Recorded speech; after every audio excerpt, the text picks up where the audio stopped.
Today I will be discuss Laplace transformation of integral.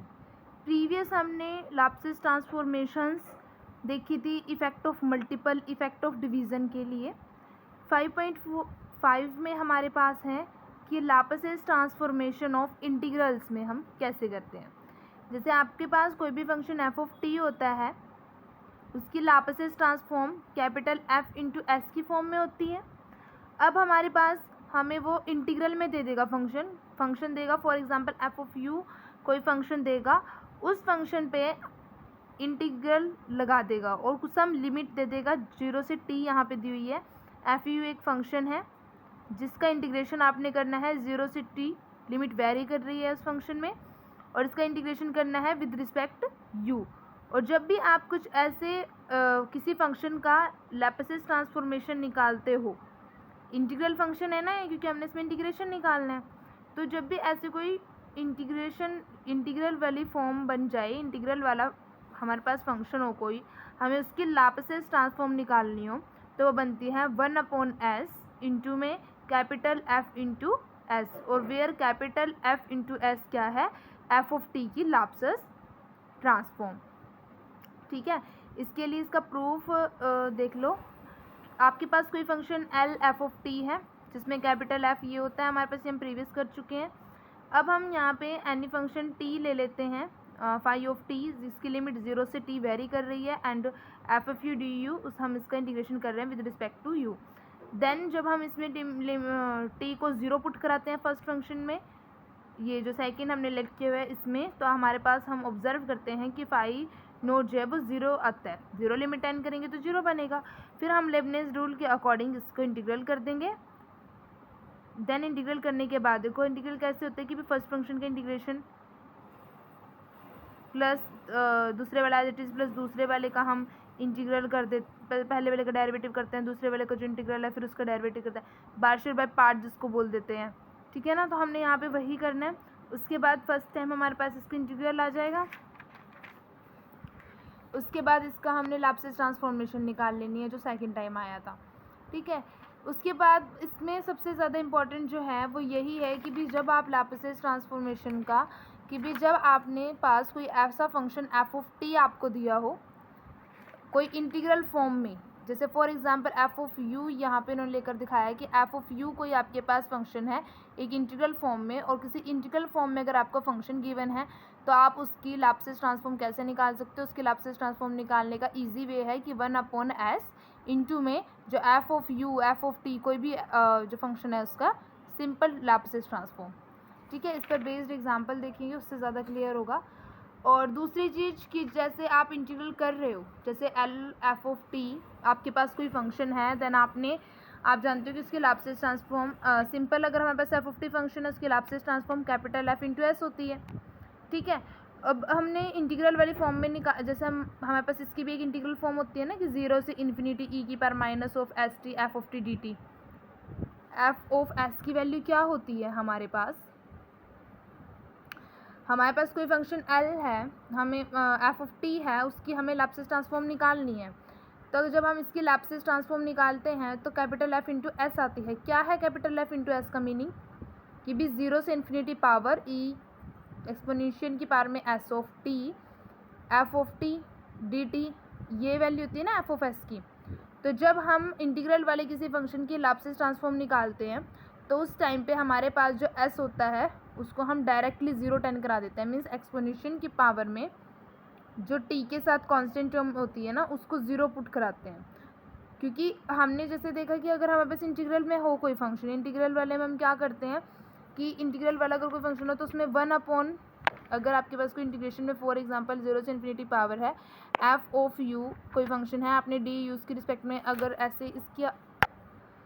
Laplace transform आ जाए तो क्या करते हैं, इसका 1/s capital F into S. Capital F into S क्या होता है, 0 से इन्फिनिटी, मीन्स 0 से इन्फिनिटी ई की power minus of s T F of T d T होता है, और 1/s एज इट इज़ रहता है हमारा। तो जब आप इसकी Laplace ट्रांसफॉर्म सोल्व करते हो, जैसे आपने सिंपल एफ ऑफ ये जो फंक्शन होगा ना इसकी आपने सिंपल Laplace ट्रांसफॉर्म निकाल लेनी है। ठीक है, जैसे ही आप इसकी कोई Laplace ट्रांसफॉर्म निकालते हो देन उसके बाद आपने डायरेक्टली एस को जो यहाँ पे लिमिट 0-10 होगी 0-10 कराएंगे, एक्सपोनेंशियल की पावर में जो एस होगा वहाँ पे आपके पास इंटीग्रल कन्वर्जेंट प्रूफ हो जाएगा, आ जाएगा या रिक्वायर्ड आएगा। देखो कैसे, जैसे आपके पास यहाँ पे एक फंक्शन 0 से इन्फिनिटी टी इंटू ई की power -2 into T cos T d T है। तो प्रीवियस आपने देखा था कि भी आप इसका कर सकते हो ना, टू फंक्शंस का। तो एक्सपोनेंशियल की तो देखो हमें ज़रूरत पड़ती है, क्योंकि हमने देखा भी इंटीग्रल में हमें बस ये जो यहाँ पे एक्सपोनेंशियल की पावर में टी के साथ जो वेरिएबल एस है, यहाँ पे हमें इसको एस को 0 पुट कराना होता है, इसकी तो हमें ज़रूरत है। इसको हम नहीं छोड़ेंगे, हम सिर्फ क्या करेंगे, टी और कॉस टी इन दोनों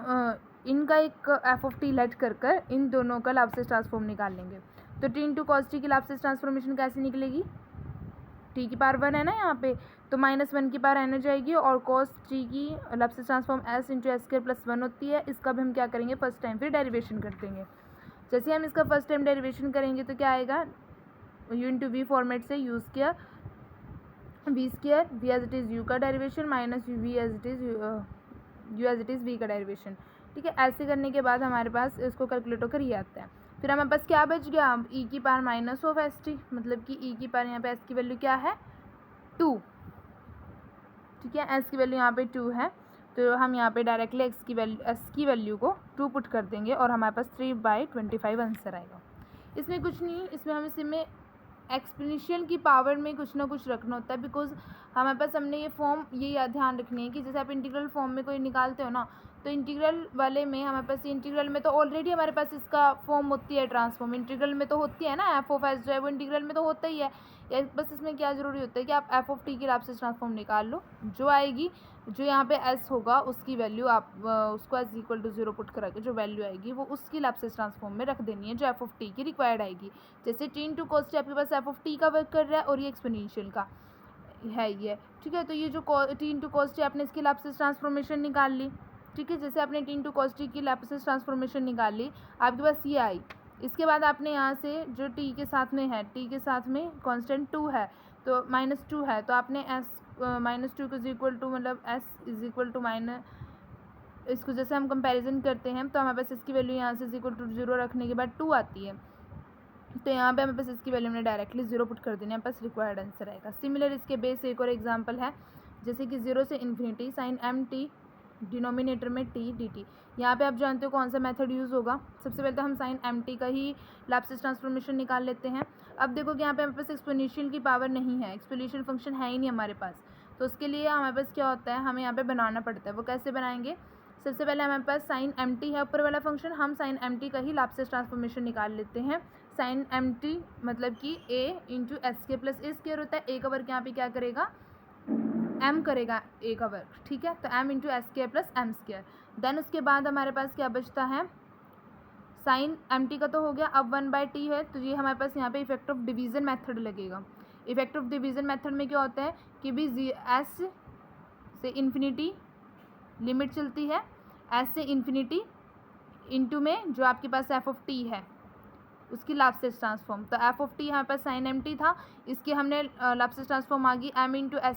एम अपॉन में s square plus m square, और अब ये है इसको हम इसमें इंटीग्रेशन में रखेंगे with effect of division method की रिगार्डिंग, और लिमिट कौन सी टेन करेगी, एस से इन्फिनिटी। तो जैसे ही आप इसका इंटीग्रल करते हो तो हमारे पास ये क्या बनता है, टेंजेंट इन्वर्स का फॉर्मूला बनता है 1/a टेंजेंट इन्वर्स x/a। तो ये हमारा बन गया, यहाँ पे हमारा a का वर्क m करेगा, x का वर्क s कर रहा है। ठीक है, हमने वो करा, और फिर लिमिट s से इन्फिनिटी हम इसमें 10 कराएंगे। जैसे ही हम इसमें upper limit minus lower limit कराएंगे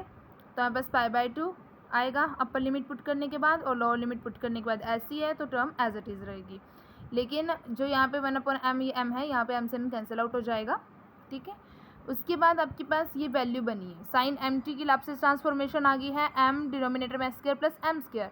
उसके बाद आपने साइन एम टी डिनोमिनेटर में t था, इसकी भी आपने इफेक्ट ऑफ डिवीज़न लगाने के बाद रिक्वायर्ड आंसर निकाल लिया π/2 माइनस टेंजेंट इनवर्स s/m। ये हमारा इतना भी क्वेश्चन सॉल्व हो जाता है। ठीक है, लेकिन अगर हम इसको उससे बाद इंटीग्रल वाले मेथड से करना चाहें, उसमें देखो हमारे पास क्या होता है कि हम 0 से इन्फिनिटी, अब हम प्रीवियस करके आए हैं कि एफ ऑफ एस की हमारे पास इंटीग्रल फॉर्म ऐसे होती है 0 से इन्फिनिटी ई की power minus of s T F T into d T. ठीक है। तो हमने 0 से इन्फिनिटी कर दिया e की power minus of s T इसके रिगार्डिंग, बिकॉज हमारे पास देखो ये लाप्लास ट्रांसफॉर्मेशन ही तो आई है। ये हमारे पास किसकी लाप्लास ट्रांसफॉर्मेशन आई है, साइन एम टी, डिनोमिनेटर में टी था, sine m t upon t के हमने लाप्लास ट्रांसफॉर्मेशन निकाल ली। ठीक है, अब ये हमारे पास लाप्लास ट्रांसफॉर्मेशन ये किस में होती है, इसको हम क्या बोल सकते हैं, एफ ऑफ एस बोल सकते हैं ना, कैपिटल एफ इंटू एस। और ये कैपिटल एफ इंटू एस ये क्या होता है, 0 से इन्फिनिटी एक्सपोनेंशियल की power minus of s T F of T d T. F of T हमारा क्या था, यहाँ पे हमने ये माना था ना एफ ऑफ टी, तो सारा एफ ऑफ टी ये था। तो जैसे हमने इंटीग्रेशन में ये हमारे पास एफ ऑफ एस आ गया और ये हमारे पास इसकी इंटीग्रल फॉर्म ये होती है, तब हम इसके साथ इसका वो करेंगे कंपैरिजन, कैसे कि 0 से इन्फिनिटी एक्सपोनेंशियल की power minus of s t sine m t into t d t. अब सिंपली हमारे पास क्या है, अब हमारे पास कोई एस की वैल्यू रिक्वायर्ड यहाँ पे गिवन नहीं है ना कि भी आप एस को कुछ भी पुट करो जी 1 2 3, जैसे यहाँ पर तो हमारे पास एक्सपोनेंशियल फंक्शन गिवन था हमें, तो हमने यहाँ पे माइनस ये 2 था ऊपर, तो हमने यहाँ से तो ले ली थी वैल्यू, बट हमारे पास अब यहाँ पे कोई एक्सपोनेंशियल पावर है ही नहीं है, तो उस पर हम क्या करेंगे, यहाँ पर नहीं है तो एस को 0 10 कराएंगे। जैसे ही हम यहाँ पे एस को 0 10 कराएंगे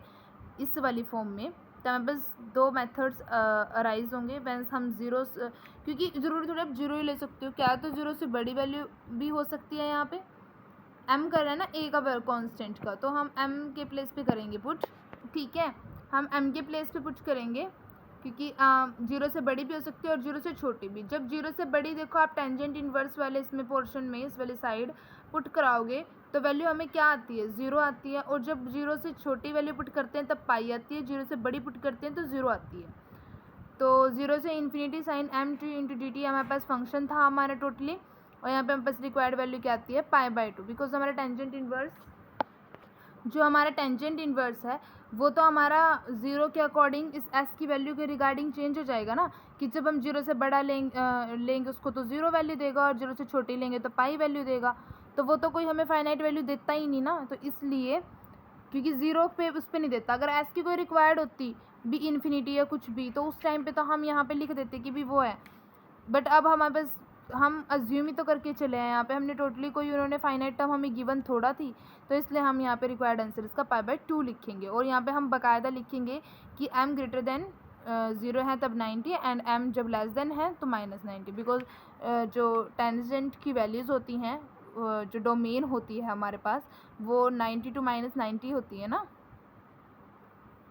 ठीक है, अब इसी पर बेस्ड मेरा थर्ड एग्जांपल है, उसमें भी यही है कि भी 0 से इन्फिनिटी टी ई की power minus of t sine की पावर 4t। तो सबसे पहले अपने क्या करना है, एक्सपोनेंशियल की तो हमें जरूरत होती है, इसको हम नहीं छेड़ेंगे। T into sine of 4t t है, साइन की पावर 4t है, तो then T into sign 4t को करेंगे। सबसे पहले साइन वाले को करते हैं, जैसे हम साइन स्क्वायर को चेंज करते हैं। यहाँ पे साइन स्क्वायर टी को चेंज किया हुआ है 1 माइनस कोस 2t अपॉन 2 में। अब इसका भी हमें स्क्वायर गिवन है तो इसका हम स्क्वायर कर देंगे, मीन साइन की पावर जो 4 की वैल्यू है वो ये बनेगी। ठीक है, हमने यहाँ पे रख दी। इसको जैसे हमने फॉर्मूला ओपन करेंगे, इसके b square 2a² plus b square 2ab, और डिनोमिनेटर में 2 का स्क्वायर होगा 4 हो जाएगा, तो 1/4 और एज ये t ये दोनों बाहर आ जाएंगे, और ऊपर वाली को इसको हम सिंप्लीफाई। अब cos स्क्वायर यहाँ पे बन गया, तो अब cos स्क्वायर का फॉर्मेट क्या होता है, cos स्क्वायर t है अगर, तो इसमें 1 plus cos t into 1 plus cos 2t into 2 आ जाता है। ठीक है, अब यहाँ पे 2t तो ऑलरेडी है, तो इसका इस वाले एंगल का डबल हो जाता है, मीन्स तो यहाँ पे तो 1 है, 1 का डबल 2 हो गया था। अब यहाँ पे हमारे पास 2 गिवन है, तो 2 का डबल यहाँ पे 4 हो जाएगा। ठीक है, तो यहाँ पे इन्होंने 1 प्लस cos 4t/2 लिखा हुआ है। देन 1/4 कॉन्स्टेंट में बाहर आ जाएगा। अब t इंटू ये जब हम यहाँ से इसका एलसीएम लेकर इसको सिंप्लीफाई करेंगे तो 3 - 4 cos 2t cos 4t, denominator में 2 बचेगा। देन उसके बाद हमारे पास क्या आता है, इसको सिंप्लीफाई करने के बाद रिक्वायर्ड ये टर्म बचती है, ये -1/8 -3/s² -16 -4 s² x² प्लस 4 का whole square plus 16 - s² plus 16 का होल स्क्वायर। ठीक है, अब यहाँ पे s की वैल्यू कितनी गिवन है, एक्सपोनेंशियल की पावर में -1 है ना, यहाँ पे माइनस दिया हुआ है, -1 है, तो इज इक्वल टू 0 करते हैं तो इसकी वैल्यू 1 बनती है। तो हम यहाँ पे जहाँ पे s है s के प्लेस पे 1 से इसको रिप्लेस कर देंगे इसको, और जैसे हम यहाँ पे 1 करेंगे उसको जब हम सिंप्लीफाई करेंगे तो हमारे पास रिक्वायर्ड आंसर 3096 अपॉन में 725 आता है। सिमिलर इसका ये एग्जांपल है, इसमें भी आपने क्या करना है, सबसे पहले तो e of minus a t, e of minus b t, इसका आपने सिंपली लगा देना है यहाँ पे एक्सपोनेंशियल वाला लैप्लास ट्रांसफॉर्म निकालने का जो मेथड होता है फर्स्ट एक्सरसाइज में किया हमने। उसके बाद यहाँ पे इफेक्टिव डिवीजन मेथड लग जाएगा, ये आ गया है टी है, आपने इसको इंटीग्रेट कर देना है सिंपली, ठीक है, upper limit minus lower limit आपने पुट कर देनी है, इतना आ गया। अब आप देखोगे हमारे पास यहाँ पर ये माइनस में है लोग, माइनस लोग एस प्लस ए, डिनोमिनेटर में एस प्लस बी है, तो जब आप एस प्लस बी ऊपर इसको जैसे रेसिप्रोकल कर देते हो तो s plus b s plus a नीचे आ जाता है, तो ये नेगेटिव जो पॉजिटिव हो जाएगा, तो यहाँ पे वही वर्क किया है सिर्फ इतना। और अब आपका एक्सप्लेनेशन यहाँ पे खुद बनाना होगा, एस को आप क्या टेन करोगे, अब यहाँ पर 0 10 कराएंगे, ठीक है, क्योंकि वहाँ पर तो देखो हमें इतने फंक्शन ही गिवन था, इतना में फंक्शन के साथ ही माइनस टी गिवन था, यहाँ पर तो हमें माइनस ऑफ एस टी हमने बाय ट्रांसफॉर्म की उससे लिया है ना, तो इसलिए हमें यहाँ पे पुट कर देना है एस को 0। जैसे हम यहाँ पे लिमिट एस को 0 पुट कराएंगे तो ये भी हमारा 0 बन जाएगा, ये भी, तो log ऑफ बी बाय ए मेरे पास रिक्वायर्ड आंसर बचेगा, ठीक है। सिमिलर इसका 5th एग्जांपल है, इसमें भी हमें टी इंटू साइन टी, इनको एक एफ ऑफ टी मान कर सोल्व करना है, और फिर एक्सप्लेनेशन बचेगा, यहाँ पे एस की वैल्यू 3 पुट होगी बाद में, और यहाँ पर भी इफेक्टिव डिवीजन मेथड लगेगा सबसे पहले तो, लेकिन इसमें सबसे पहले ये कंफर्म करने वाला है कि भी आपके पास जो लिमिट है वो 0 से T F of U D T D you में ऑलरेडी है ना। अब आप जैसे आप साइन टी का निकाल लोगे अपॉन फिर टी में कैसे निकाल लोगे, इसका थोड़ा वो मेथड बन जाता है कि जब जैसे आप लैप्लास ट्रांसफॉर्मेशन आपके पास e of t sine t d t, ये पूरा का पूरा टी का ही वर्क करेगा एफ ऑफ टी का, तो ई ऑफ टी और साइन टी का आप एक बार निकाल लोगे, ठीक है, e of t sine of t का आपने एक बार निकाल लिया, और जब इसके इफेक्टिव डिवीजन मेथड लगाया, सबसे पहले एक्सपोनेंशियल और साइंटिस्ट पूरे को आपने टी मानकर एफ ऑफ टी मानकर यहाँ पे आ गया, उसके बाद डिनोमिनेटर में टी था तो डिवीजन मेथड अप्लाई किया, इफेक्टिव डिवीजन आपके पास वैल्यू होगी कोट इनवर्स एस माइनस 1, ठीक है। देन अब हमारे पास हमने देखा कि हमारे पास क्या होता है कि जब ऐसे कोई फंक्शन गिवन होता है तो 1 upon S F of S उसका रिक्वायर्ड लैप्लास ट्रांसफॉर्मेशन बनती है, तो यहाँ पे हम क्या करेंगे, इसमें अपॉन एस कर देंगे, देन भैया हमारा रिक्वायर्ड आंसर होगा। उसके बाद इसका एक और एग्जांपल है जिसमें लैप्लास ट्रांसफॉर्मेशन आपने ई of minus T cos T की निकालनी है, तो एफ ऑफ टी का पूरा वर्क करेगा ये, तो ई ऑफ टी और कॉस टी की आपने सिंपल लैप्लास ट्रांसफॉर्मेशन निकालनी है, और फिर डायरेक्टली उसको जो लैप्लास ट्रांसफॉर्मेशन आती है उसके डिनोमिनेटर में 1 अपॉन ये एस इसके साथ ऐसे मल्टीप्लिकेशन में करेंगे तो रिक्वायर्ड आंसर आ जाएगा। इसमें हमारे पास एक्सप्लेनेशन बनाने की ज़रूरत नहीं है क्योंकि हमारे पास यहाँ पे लिमिट जो है डायरेक्टली 0 से टी गिवन है, यहाँ पर भी 0 से टी गिवन थी और